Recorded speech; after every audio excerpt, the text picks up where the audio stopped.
आणि अंगणवाडीच्या इमारतीचं उद्घाटन झालं असं जाहीर करतो। त्याचबरोबर गावातली नळ योजना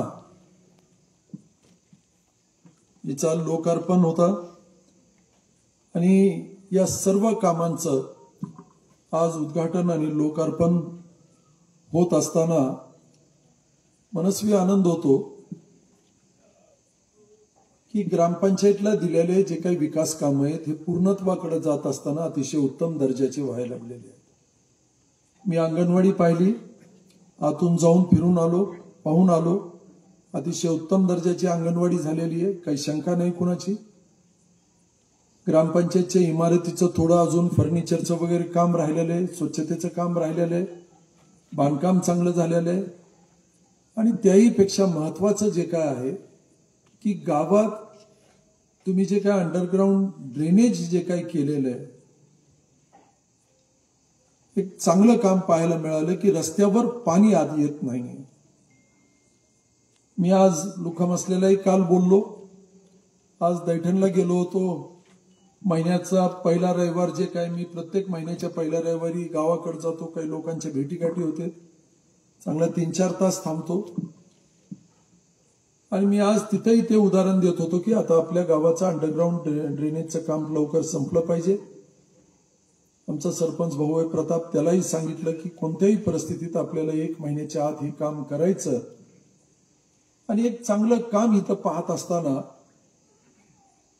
आपल्याला ऊर्जा येते की या गावाला अधिकची मदत आपण केली पाहिजे। पण आज किनगावपासून मी मसल्याला बोललो, इथेही सांगतो, माझं मत असं आहे की यानंतर काम करत असताना तुम्ही त्याचं गांभीर्यानं दखल घेतली पाहिजे की गावात आता स्वच्छता असायला पाहिजे। खेड्यागावातले रस्ते झाडताना लोकांनी पाहिलं पाहिजे। काही ठराविक मजूर, गावातले रस्ते कमी आहेत, आता सिमेंट रस्ते झालेले आणि काही मजुरांची नेमणूक करून सकाळी 5-5:30ला गावातले रस्ते झाडून घेताना हे आता दिसायला पाहिजे, हे चित्र पाहायला पाहिजे आपण। आता गावात जितके जास्तीत जास्त प्रमाणात झाडं लावलेली आहेत, स्वच्छता आहे, पिण्याचं पाणी आहे, हे सगळे कामं जितके एखाद्या गावाला आपल्याला चांगल्या पद्धतीनं होताना दिसतील त्या गावाला मदत करण्याची काही अडचण येत नाही, किंबहुना आपल्याला अधिक ऊर्जा येते की एखाद्या गावाला ही मदत आपण केली पाहिजे आणि भविष्यात करत राहू, त्यात कुणाच्या मनात काही शंका असण्याचं काही कारण नाही।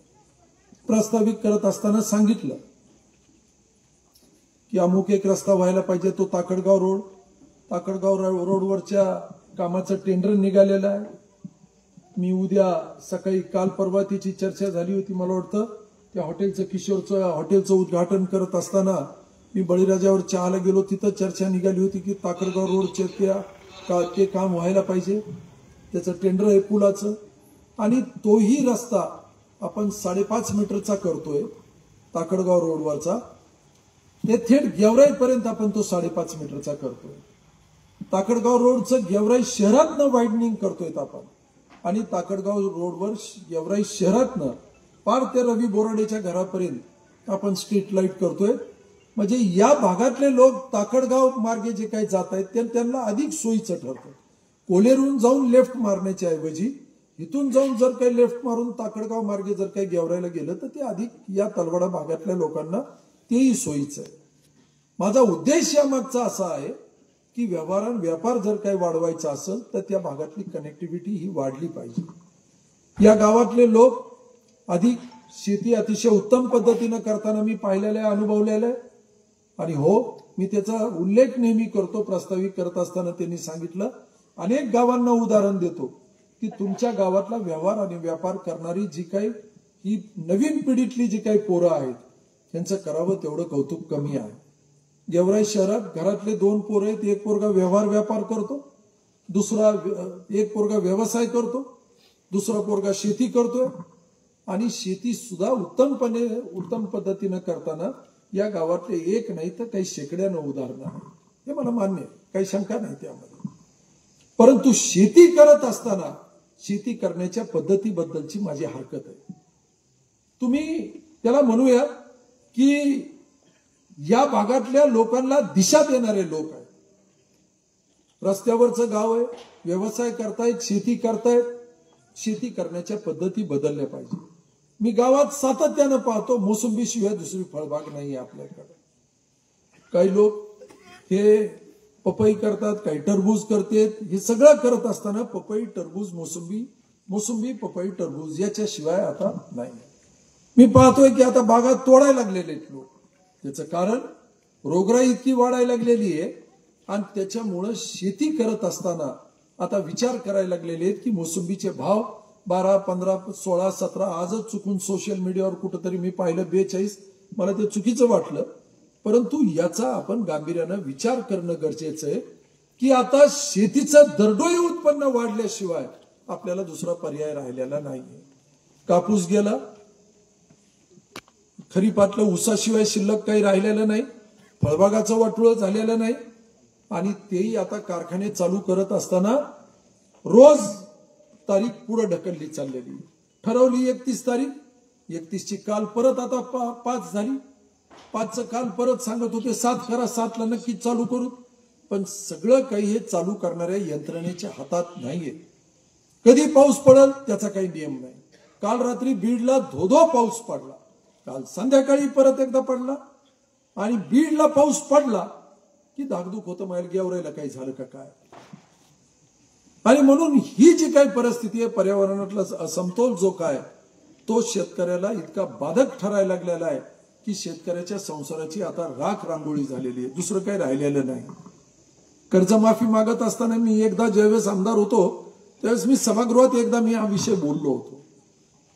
महानगरामध्ये राहणाऱ्या लोकांच्या कपाळावर आट्या येत असतील, पण आमचं म्हणणं एक आहे. मी त्यावेळेस सभागृहात बोललेलो आहे, ते भाषण तुम्ही तपासून पाहू शकता. मला वाटतं परिषदेत असताना मी बोललो होतो. मी सांगितलं होतं त्यांना की या जगाच्या कानाकोपऱ्यात एकही डॉक्टर असा नाही की जो तुम्हाला सांगेल की साखर खाल्ल्याशिवाय तुम्ही जगणार नाहीत, साखर खाल्ली नाही तर तुम्ही मरताल, असं डॉक्टर कधी सांगणार नाही. डॉक्टर नेहमी सांगतात की साखर, दूध, अलीकडच्या काळात दूधही, पण मला पटत नाही हे तंत्रज्ञान. पण साखर कमी खाल्ली पाहिजे. साखर खाल्ली नाही तरी चालेल, परंतु तरी तुमच्या जिभेचे चोचले पुरवण्याकरता तुम्ही साखर खाता. कांदा तुम्हाला पाहिजे, कांदा खाल्ला नाही तर मरताल का? नाही. पण महानगरामध्ये कांदा का खायचा? का ते तुमच्या जिभेचे चोचले पुरवण्याकरता कांदा खायचा आहे. आणि मग आंतरराष्ट्रीय बाजारपेठेमध्ये जेव्हा साखर ही 65 रुपयापर्यंत जाते त्यावेळेस शेतकऱ्याला मात्र 35-36 रुपयेपर्यंतच, आणि शेतकऱ्याच्या पदरात भाव पडतो 2700 ते 3000, जास्तीत जास्त 3000 रुपयेपर्यंत आपण जातो. पण आंतरराष्ट्रीय बाजारपेठेमध्ये साखरेची किंमत असती 65 रुपये. ती का वाढवू द्यायची नाही? कारण मध्यमवर्गीय लोकांना साखर जास्त महाग मिळू नये म्हणून साखर वाढवू द्यायची नाही.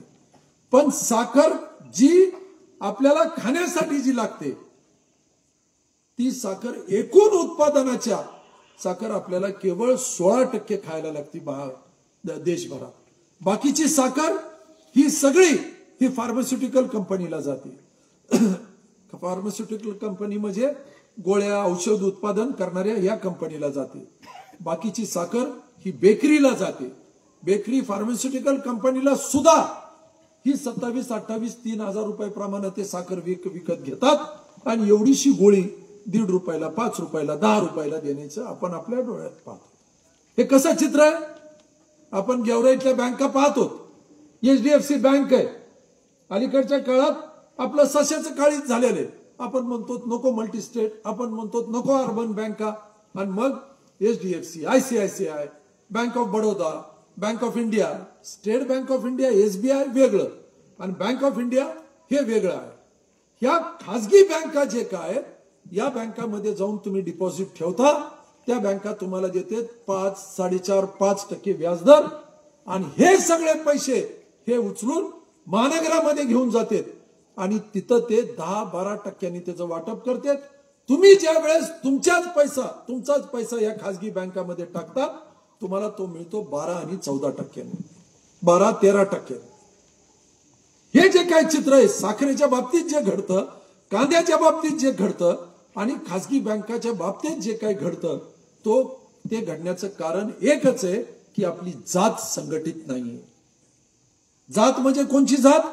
आपली शेतकऱ्याची जात ही जी काय शेतकऱ्याची जात ही संघटित नाही.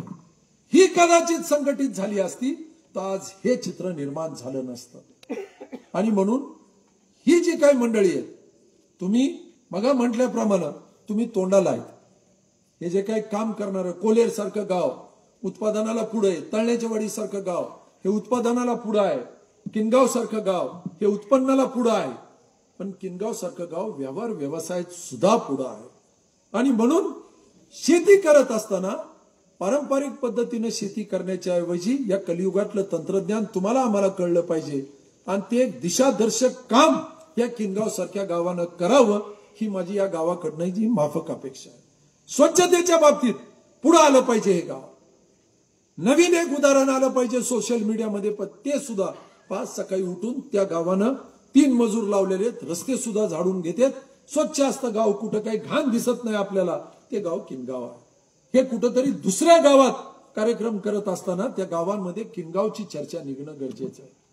हे काम कोण करू शकाल? ही पिढी करता येईल. ही तरुण पिढी आज जी शिकल्या सवरलेली पिढी आहे, अतिशय उत्तम पद्धतीने इमारतीचे काम होणं. लक्षात ठेवा, 25 वर्षापूर्वी राजकारण करत असताना तुम्ही सगळे शाळेत असताना तुमच्या वाडवडिलांना गावाची गावकी ज्या वेळेस केली त्यावेळेसची परिस्थिती गावात आरसीसीची इमारत दिसत नव्हती. दिसत होती का? जाताना एकच इमारत दिसायची, ती वैजनाथरावची इमारत दिसायची.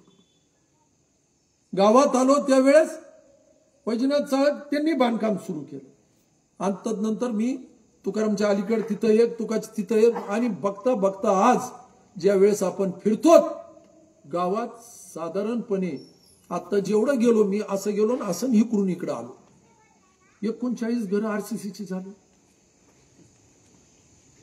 पण ते 25 वर्षापूर्वीचा काळ पहा. तुमच्या वाडवडिलांनी कष्ट केलं, त्यांच्यापेक्षा अधिक चांगल्या पद्धतीने तुम्ही शेती करू लागलात, उत्तम पद्धतीने उत्पन्न घेऊ लागलात. आणि आज चित्र बदललं. इकडून गेलो, इकडून आलो, त्याच गल्लीतनं परत आलो 39. पुढे अजून गेलो असतो तर कदाचित ही संख्या वाढलेली असती.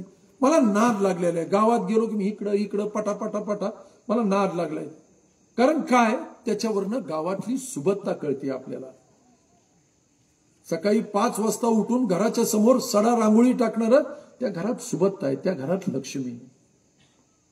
आणि हे खेडेगावात हे चित्र पाहायला मिळतं. चिपडे पुसत उठणारे मी अनेक लोक पाहिलेले. निवडणूक आली की पळपळा पाडणारे मी फार लोक पाहिलेले. घरात वाद होते कित्येक लोकांच्या घरी. का वाद होतो? ते म्हणतो सूर्य पूर्वेकडनं उगवतो, एक म्हणतो उत्तरेकडनं, एक म्हणतो दक्षिणेकडनं. घरात वादाचा विषय होतो. बरं, एक निर्णय करायचा कसा? बाहेरच्याला विचारावं तर ते म्हणतात नाही आपली बोली काय, आपल्यापैकी कुणी उगवताना पाहिलं का? हे तो उठणार आहे 10-11ला. आणि मग निवडणुका आल्या की चित्र बदललं, घराघरात जाणं. आणि मग हे जे काही चित्र आहे, हे चित्र जर बदलताना तुम्ही पाहतायत, एक तुमचे वाडवडील होते त्यावेळेसचं चित्र आणि आज त्यांनी कष्ट करत असताना पाया रचला आणि या किनगावचं, कलियुगातलं किनगावचं हे निर्मिती झाली. हे सहज होत नाही मित्र. इतकं सहज चेष्टा वाटली का तुम्हाला? हा धाडस कुणी करत नाही. आजकाल धाडस करायला लागले लोक. 3 किलोमीटरवर पाईपलाईन चालली, 4 किलोमीटरवर पाईपलाईन चालली. काल एक जणाला, एक हबकाला मी कर्ज दिलं. मी कौतुक करून कर्ज दिलं, त्याला नियमात बसून द्यायला लावलं. आधी दुसऱ्याची जमीन त्याला जोडायला लावली. कोलॅटरल देत असताना जमीन तारण देत असताना कमी होती. दुसरं आण म्हणलं, यार माझं ऐक म्हणलं. ते त्याचा सक्का चुलत भाऊ देत नव्हता. मी म्हणलं माझी जिम्मेदारी कर यार, मला फक्त कायद्याच्या चौकटीत हे प्रकरण बसवायचं. त्याचं कारण असं की मित्र, त्यांनी 5.25 किलोमीटर पाईपलाईन नेली. मला मोठं कौतुक वाटलं त्याचं. आपल्याकडे नाही होत. 3 किलोमीटर गेलं की माणसं धाकधूक करायला लागतात. 5.25 किलोमीटर पाणी गेलं, त्या भागातली पहिली पाईपलाईन झाली. आणि त्या मागचा माझा देण्याच्या मागचा उद्देश एवढाच की एका नरानं पाहिलं बाकीचे लोक पाहतील, हे आणू शकतो, हे उत्तमपणे शेती करू शकतो, तर आपण सुद्धा 5 किलोमीटरवर हे पाणी आणू शकतो. हे चित्र आपल्या गेवराई तालुक्यात निर्माण होणं गरजेचं आहे. एक मला माणूस 7.25, 7.5, 8 किलोमीटर पाणी नेलं त्यांनी. परमेश्वर म्हणून लोणाळ्या तांड्यावरचा 7.5, 8 किलोमीटर पर्यंत पाणी नेलं त्यांनी. आणि साधारणपणे 10 एकर ऊस केला आणि कौतुकानं सांगतो आता मला त्याचं बरोबर ठीक आहे सुरुवात झालेली आहे. ते म्हणला साहेब या वर्षी 50च्या खाली जर काय उतारा आला तर तुम्हाला परत येणार नाही तुमच्याकडे. 50च्या खाली. लोणाळा पाटीत आता नव्यानं शेती करणारा, नव्यानं ऊसाची शेती करणारा 10 एकर मध्ये 500 टन जाणार आता. आणि 500 टन ऊस ज्या वेळेस त्याचा जाईल 7 एकर आपलं 7 किलोमीटर हे पाईपलाईन आणू शकतो. आपण का आणू शकत नाही? ही स्पर्धा तयार झाली पाहिजे. शेती अतिशय उत्तमपणे करण्याची ही स्पर्धा आपल्याकडे झाली पाहिजे. शेती विकण्याचे दिवस आता संपले. शेती विकण्याचे दिवस कष्ट आहे त्याच्यात, पण माफ करा मित्र, त्या कष्टातला सुद्धा आनंद आहे. माझ्या घरचं उदाहरण सांगतो मी तुम्हाला, फार मोठं नाही पण सांगायला काय त्याच्यात म्हणजे एखाद्याचा आनंद काय असतो. माझ्या मंडळीला किडनीचा प्रॉब्लेम होता आणि साधारण 6-7 वर्ष ती रोज डायलिसिस करायची आणि आपल्याला दिसतं दिवसेंदिवस माणूस नाउमेद होतो. ती रोज डायलिसिस करायची आणि रोज ते 12 घंटे डायलिसिस स्वतः हाताने करायची. संध्याकाळी 7ला लावायचं, ते सकाळी 8 वाजता ते काढायचं ते पहिले. आणि तदनंतर ते मला जाणवू लागलं की नाउमेद होता. त्याला तू एक काम कर म्हणलं, आता मला जायचं इकडं गेवरायला, तिथं एक जमीन आहे म्हणलं खांडवीच्या तिथं, उगाच चल गप्पा मारायला जाऊ म्हणलं. आम्ही दोघंच गेलो. मी त्याला सांगितलं तू एक काम करते म्हणलं, ही शेती सांभाळ म्हणलं, तुला जमतंय का पहा म्हणलं. तू अडूक मडूक काहीतरी कर, जे जसं होईल तसं कर.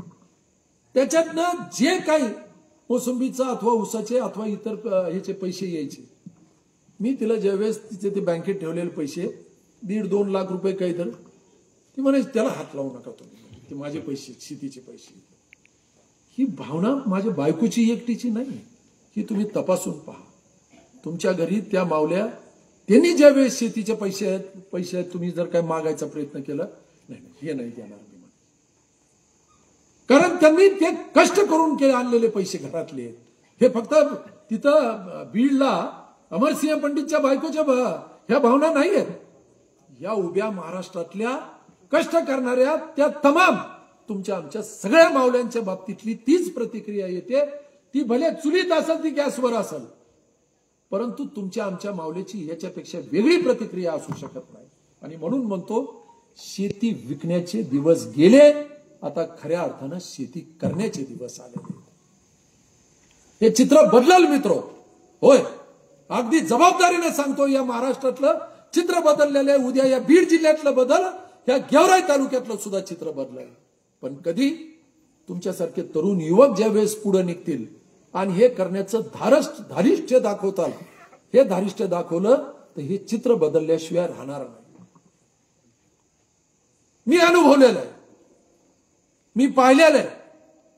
आपल्या तालुक्यात त्या गायकवाड जळगावला तीर्था टेकाळे नावाचा एक तरुण पोरगा, त्याला पोरगा नाही म्हणता यायचं, बऱ्यापैकी आता तोही 50च्या जवळपास आलेला आहे. तीर्था पहिल्या वर्षी पेरूचं उत्पन्न, लखनवी पेरूचं उत्पन्न त्याला नुकसानीत गेला पहिल्या वर्षी तीर्था.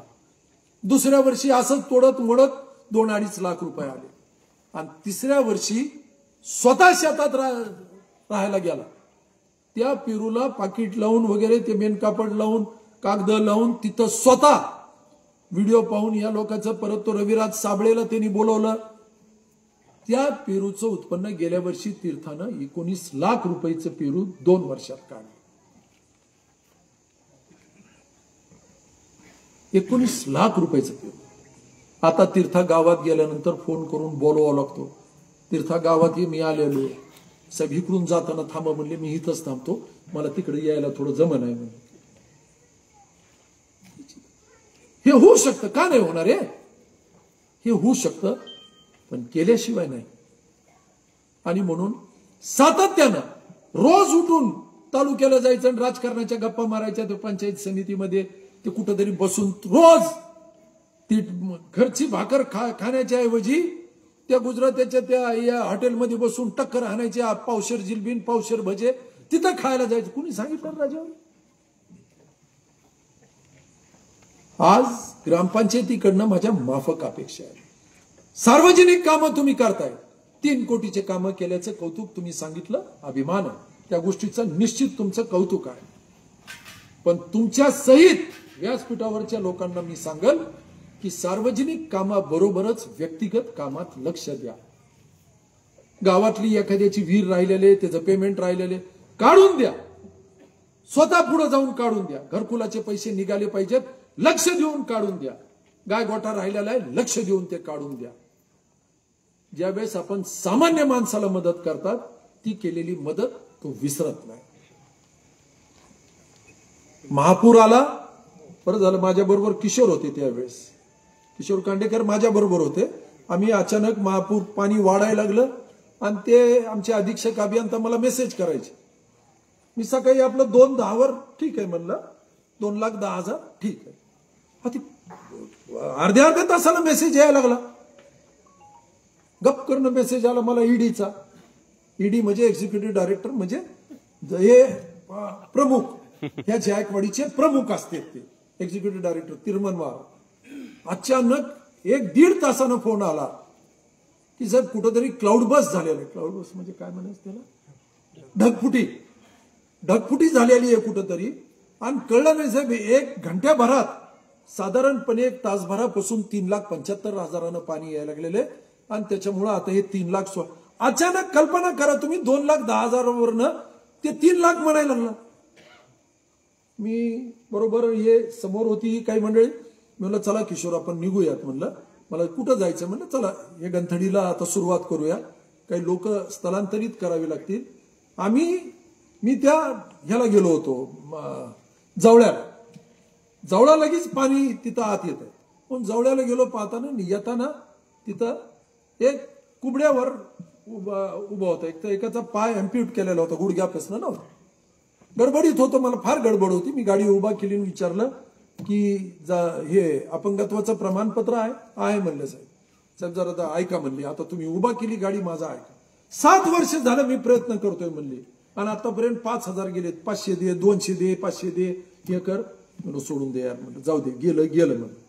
अपंगाचं प्रमाणपत्र, त्याचं नाव हे घेतलं. कृष्णा मला भेटला तिथं, काळुंके होता. हा, कृष्णा काळुंके नावाचा तरुण भेटला. तो म्हणलं हे तातडीनं तुझं मोबाईल नंबर वगैरे हे आत्ता, त्याचं डिसेबिलिटी प्रमाणपत्र आणि फोन नंबर आत्ता कृष्णाला केरुळकरला टाक.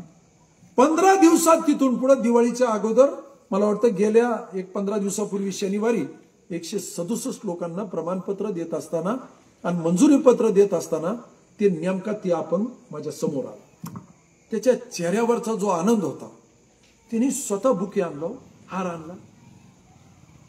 एका चवळत राहणारा माणूस, त्यांनी स्वतः त्या आनंदात एक हार आणला, ते बुके आणला. आणि भैया म्हणले मला फोटो काढायचा. ते कुबडीवर उभा असणारा त्यांनी आणलं, आणि 2 कुबडेवाला त्याच्या अगोदर 100च्या यादीत तो होता आणि 167च्या यादीत ह्या दोघांनी स्वतःच्या पैशाचा बुके आणून तिथं माझा सन्मान केला. मी म्हणलं मायला कमवलं करा. म्हणजे याच्यापेक्षा काय पाहिजे आपल्याला, काय पाहिजे. म्हणलं 7-7 वर्षापासून ज्या लोकांचे प्रकरण निकाली निघत नाहीत, त्या लोकांना जर काही न्याय देण्यासाठी ही सत्ता कामाला येत असेल तर त्यासारखा आनंद काय असू शकतो. मला तेच तुम्हाला सांगायचं. व्यक्तिगत लाभात ठेवू नका. विरोधक असला तरी ठेवू नका. तुमच्या विरोधातला असला तरी त्याला न्याय देण्याचं करा.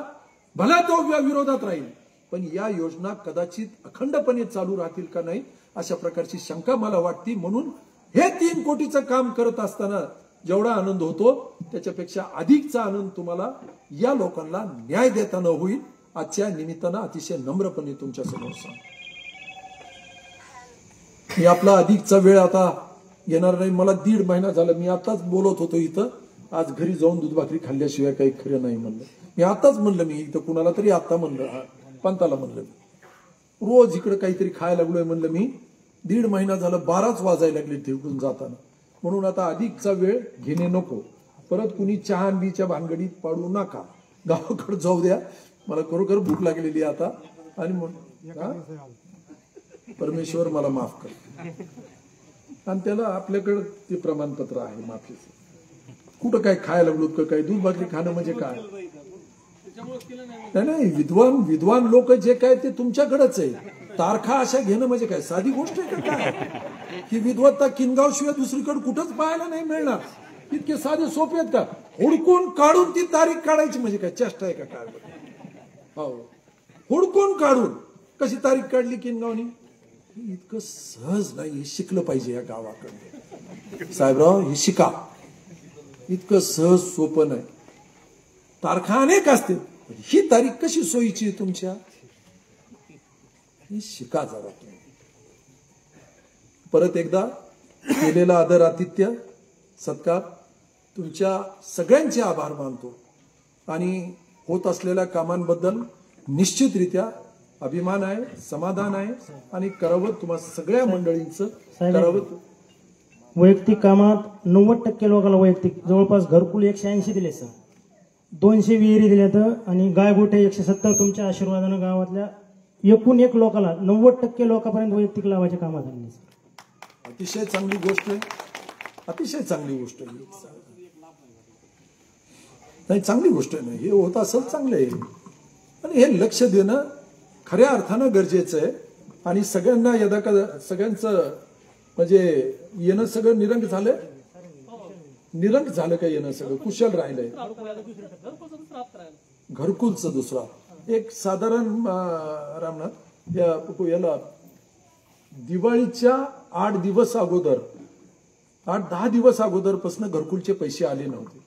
मी कालच्या शुक्रवारी मी विचारलं होतं, म्हणजे परवाची गोष्ट, गुरुवार का शुक्रवारी, तर पैसे आलेत म्हणून कळले. पण मी उद्या सोमवार पंचायत समितीचा वार आहे, तर मी निश्चित उद्या मी चेक करत. पैसे नव्हते म्हणून डीसी सोडायची राहिलेली, ते पैसे मिळतील, ते काही चुकणार नाही, काही नाही. केलेलं आदर, आतिथ्य, तुमच्या सगळ्यांचे आभार, धन्यवाद.